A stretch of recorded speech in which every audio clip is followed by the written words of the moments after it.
The Tao of Self-Confidence, Episode 721. Welcome to the Tao of Self-Confidence, where I share stories of amazing women who have discovered their inner journey to self-confidence. Visit our website at thetaoofselfconfidence.com. Your inner journey to self-confidence awaits.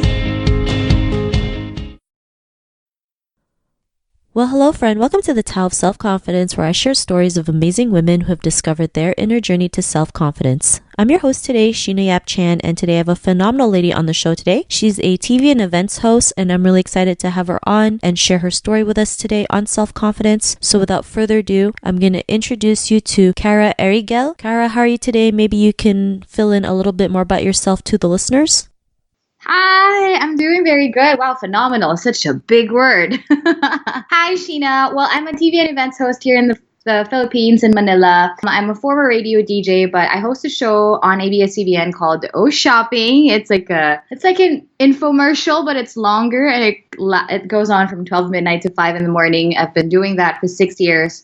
I host events from corporate to more informal events as well. For now, I'm hosting a couple shows on Cignal TV on Colors, which is a lifestyle show on Cignal, which is a cable channel here in Manila. It's called Fit Me, which I produced and I wrote for also, and I hosted, and another show, which is a cooking show essentially for people who don't know how to cook.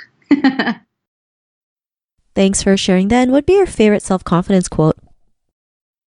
One that my mom, actually I grew up hearing from my mom, would be to just be yourself unapologetically.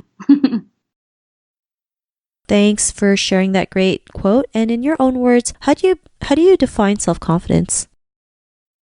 For me, it took a while for me to actually find that out for myself. I didn't even know how to describe it.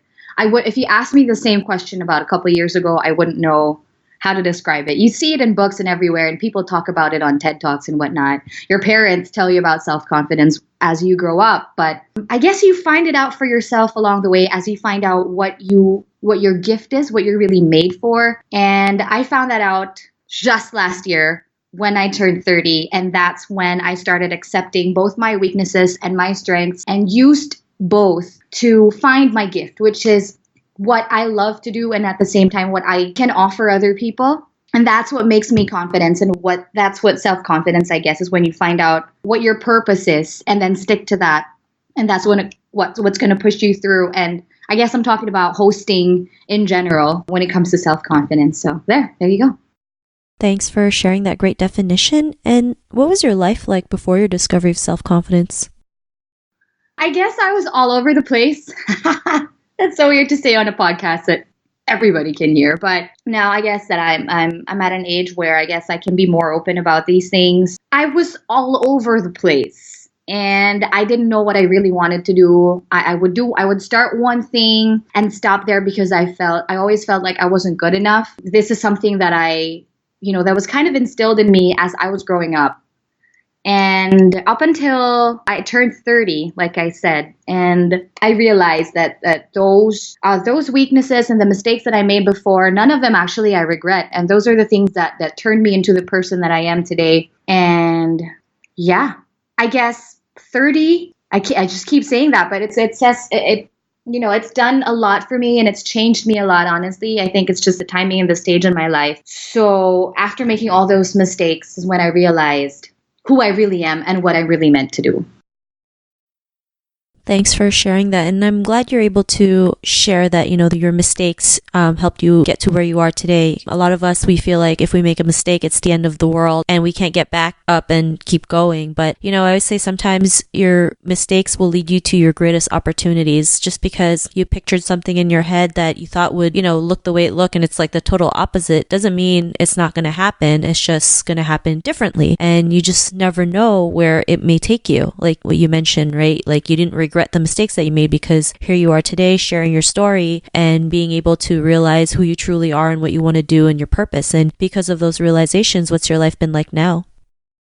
That's so true. Oh my God. Can I share with you like a really short story though? Well, they're probably going to hear this, but so I was working for a company before, and there's let's just say a radio station, okay? And they have a competitor, and somebody else works there, of course. And there's a person there whom they're not like a host from the station that I work for, they weren't really in good terms. But that guy doesn't work for the station anymore. This was for a different platform. But it was, to me at the time, it was going to open opportunities if I guessed it on his show. So I did. And I almost lost my other job because of that. Fast forward to 3 years after, I quit that job in the station. But I love everybody there. Like, I'm good with everybody. I learned so much from that job as well. But the producing and the writing and the 2 other TV shows that I'm doing right now, I'm able to do because I met a director from that show that I did that almost cost me my job at the time.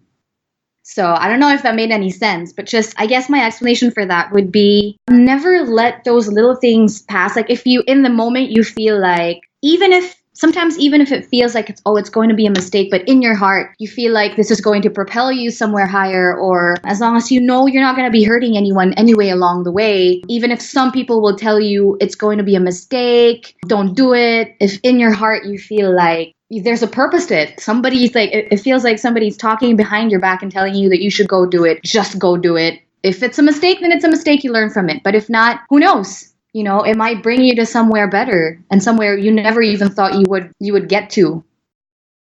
Thanks for sharing that story. And yeah, you know, you never know what happens when you just take that leap of faith. And, you know, sometimes it's scary because we've been so programmed to like expect things, right? Or, you know, be afraid of the unknown. But sometimes embracing the unknown is great because like there's so much opportunity out there you don't even know, right? Because we're so focused on what if I fail, what if I suck, what if this happens, what if that happens. But you know, and we just realize like what other opportunities can come our way if we just take that next step. You never know what might happen, like what you did. Even though at that time maybe you might have thought it was a mistake, it led you to where you are today, producing shows, being a TV host, but you wouldn't have gotten that if you just didn't take that leap of faith. So, you know, I think that's a great story to share because a lot of us, you know, are afraid of taking that leap of faith, right? Because of society and family, you know, telling us maybe we're not good enough, or let's just play it safe, you know, have that security. And, you know, nothing's really ever secure. But, you know, when you can learn to embrace what's out there and, you know, just with no expectations, it's just, you know, life can be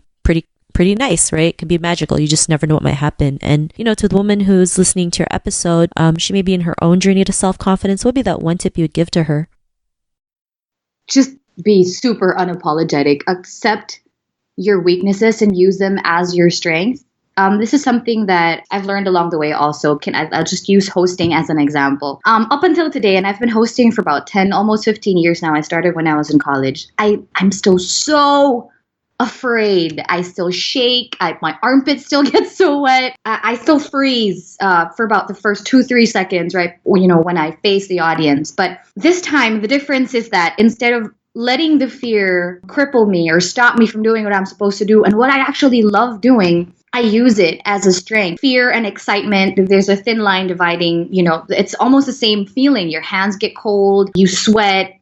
So just, it's a different it's just changing how you see it and how you're going to use it. So I use my fear and change it to excitement and change it to energy. And I guess that's how you should apply fear all throughout your journey with finding yourself and your self-confidence as well, is that learn to use fear instead of seeing fear as an enemy, see it as your friend. Use it as your best friend, you know, all throughout finding your self-confidence.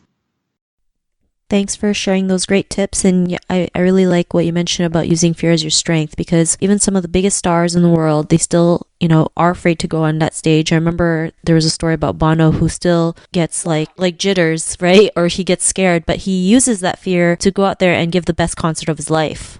And if we see it that way, like we're just invincible, right? We can just go out there and do whatever, regardless of what will happen. So thanks for sharing that. And if our listeners wanted to get to know a little bit more about you and what you do and check out some of your work, is there any links or social media profiles we can connect with?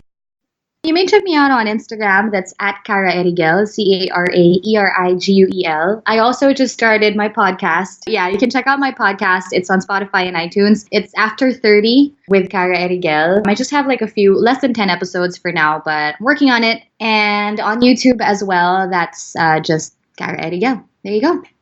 Awesome. Well, thanks for sharing that. And to our listeners, if you want to connect with Cara, you can also head on over to the taoofselfconfidence.com and search for Cara's name. Her show notes will pop up along with everything else that we talked about. And I really just want to thank Cara today for taking the time to share her story and tips with us on self-confidence. So thank you so much, Cara. Thank you so much for having me. Thank you. Not a problem. It was really great having you on the show. And to our listeners, be on the lookout for another new episode of another amazing woman's journey to self-confidence, and we'll talk to you soon. Bye for now. Thank you for tuning in to another amazing episode of the Tao of Self-Confidence. Get your free self-talk tape for building self-confidence by visiting our website at thetaoofselfconfidence.com. Your inner journey to self-confidence awaits.